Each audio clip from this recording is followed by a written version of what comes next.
All right, in this episode, wet turn golden chain. Here we go.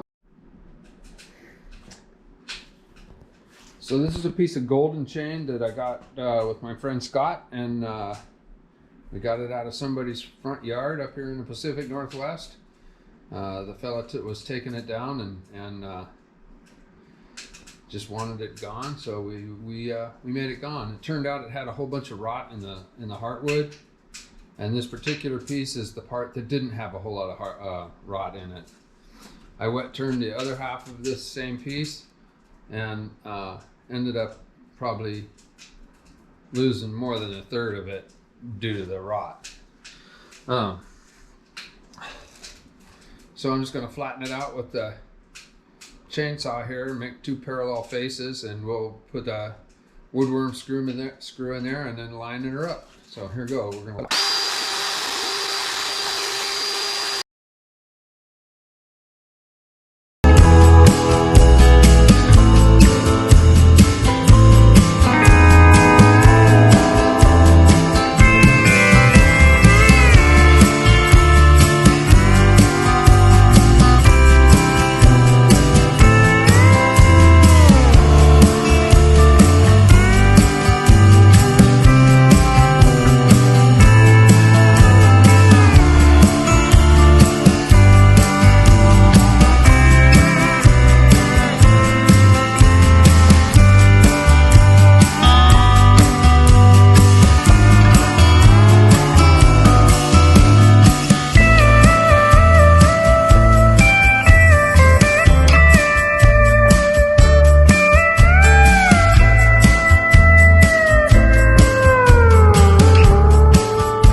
It says 18%.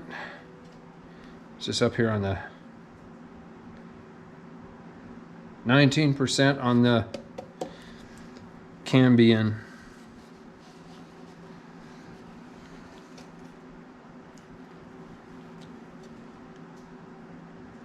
%, there. So if that gets down to about, somewhere between 8 and 12, we'll call it time to finish turning. So that's going to go in a bag of sawdust for a couple of months probably. The thing about twice turning them is there's nowhere near as much wood to lose water. And there's nowhere near as much stress in the wood for it to crack. Not saying that it won't, but there's a lot less chance of it cracking if it's turned once wet. At least in my opinion. And we'll see how that proves out. I've had that prove out on apple real well. I've also had that prove out on cherry, as long as they're small pieces. Woods like apple, you can turn those, or not apple, but alder. You can turn that soaking wet, and you can turn it down to its final turn soaking wet. It will change shape, but that's something you can play with. You can make, you can put detail rings around them, and when they dry, the rings are gonna be in a different shape. Anyway, here it is, golden chain, real pretty wood.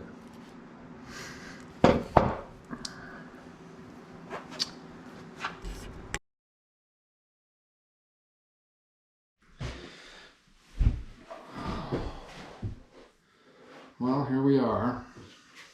I have 2 bowls. This is golden chain. This is the first turn of 2. This is the same piece of wood. They went together something like this. And but this one had so much rot in the bottom of it, you can still see. You can see it's still here. I turned them wet. They're both about 19% currently. I'm gonna put them in a bag of sawdust for. I'll check them every week and see what it comes down to. When it gets down to about 8%, I'm gonna go ahead and finish them. And if they warp a little after that, then we'll figure out how to deal with that. Yeah, nice wood, good turn, lots of fun, lots of personality. I mean, look at the end here. Right, there's a little bark inclusion here. That's gonna be amazing to deal with. And I'll probably fill that maybe with turquoise, or maybe I don't know, whatever. Might do it with Utah sand or something. I don't know. We'll figure it out. Yeah. So that's it for this project for now. Probably, it could be about 2-3 months before that settles down and dries out enough. It could be a year, or it could be weeks. Usually, most of my experience with twice turn stuff, it dries out pretty quick, loses its water pretty fast. And when you take the stress out of the wood by hollowing it, it has a tendency to not crack. And I'm not saying this won't crack, but I think there's a good chance it won't. So that's where we're at with that. And we'll, yeah. If you like the video, like and subscribe. Tell your friends. I really appreciate that. Yeah, this is a lot of fun for me to do, and I really enjoy it. We'll see you on the next one. Quick comment. If you liked the video the way I did that with mostly music, let me know. And if you want to hear more comment from me, go ahead and say that down in the comments. I do respond to the comments, and I read them all. So, thanks for watching. We'll see you on the next video.